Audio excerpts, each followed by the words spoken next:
ભરૂચના ઐતિહાસિક રતન તળાવમાં ફરી માછલીઓના મોત. 7 કરોડના ડેવલપમેન્ટ વચ્ચે ઉઠ્યા ગંભીર સવાલો. ભરૂચ શહેરના ઐતિહાસિક રતન તળાવમાં ફરી એકવાર મોટી સંખ્યામાં માછલીઓના મોત થતાં સ્થાનિકોમાં રોષ અને ચિંતાનો માહોલ જોવા મળી રહ્યો છે. ભરૂચના હૃદય સ્થળ ગણાતા ઐતિહાસિક રતન તળાવમાં અચાનક અસંખ્ય માછલીઓના મોત નિપજતા આસપાસના વિસ્તારોમાં ચકચાર મચી છે. ખાસ કરીને તળાવના વિકાસ માટે અંદાજે ₹7 કરોડના ખર્ચે ચાલી રહેલી ડેવલપમેન્ટ કામગીરી વચ્ચે જ આ ઘટના બનતા અનેક સવાલો ઊભા થયા છે. સ્થાનિકોના જણાવ્યા મુજબ તળાવમાંથી હાલ અસહ્ય દુર્ગંધ ફેલાઈ રહી છે, જેના કારણે આસપાસના વિસ્તારોમાં રહેતા લોકોને ભારે મુશ્કેલીઓનો સામનો કરવો પડી રહ્યો છે.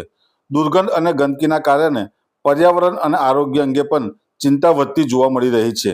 આ ઘટના બાદ સ્થાનિક નાગરિકો અને પર્યાવરણ પ્રેમીઓએ નગર સેવા સદનમાં રજૂઆત કરી તાત્કાલિક કાર્યવાહી કરવાની માંગ કરી છે. લોકોનો આક્ષેપ છે કે કેમિકલ યુક્ત ગંદુ પાણી તળાવમાં ભળતા જળચરોના મોત થઈ રહ્યા છે. ઉલ્લેખનીય છે કે અગાઉ પણ આ જ રતન તળાવમાં કાચબાના મોતના બનાવો સામે આવ્યા હતા, જેને લઈ તંત્રની કામગીરી પર ગંભીર પ્રશ્નચિહ્ન ઊભું થઈ રહ્યું છે. હાલ સ્થાનિકોને તંત્ર પાસે પાણીના નમૂનાઓની તાત્કાલિક તપાસ, પ્રદૂષણના સ્ત્રોતની ઓળખ અને તળાવની સફાઈ માટે કડક પગલાં લેવા માટે માંગ કરી છે. હવે જોવું રહ્યું કે 7 કરોડના વિકાસ વચ્ચે તળાવનું સ્વસ્થ બચાવવા તંત્ર કેટલી ઝડપી કાર્યવાહી કરે છે.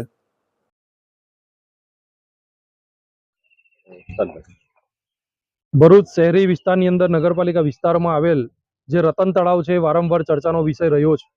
અગાઉ પણ કરોડો રૂપિયાની ગ્રાન્ટો પાસ કરી છતાં પણ આની અંદર કોઈ પણ પ્રકારે ડેવલપિંગ કે યોગ્ય પગલાં ન લેવાય. નગરપાલિકાનું જે અણધર જે વહીવટી તંત્ર જે ચાલી રહ્યું છે, ચૂંટાયેલા જનપ્રતિનિધિઓએ અત્યાર સુધી જે રીતે રતન તળાવની અંદર કરોડો રૂપિયાની ગ્રાન્ટો ફાળવી અને એની અંદર કોઈ ડેવલપિંગ ના થયું, જેના કારણે અગાઉ એક વર્ષ પહેલા પણ અસંખ્ય કાચબા અને માછલા અહીંયા મરી ગયા હતા.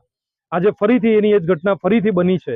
આજે પણ અમે જ્યારે સ્થળ ઉપર આવીને જોયું તો અસંખ્ય માછલાઓ અહીંયા મરી ગયા છે. દુર્ગંધ ખૂબ આવી રહી છે. નગરપાલિકા જે સીઓ છે એમને ફોન કર્યો છે, એમને કીધું છે કે અમે તાત્કાલિકના ધોરણે એને સાફ કરાવીએ છીએ.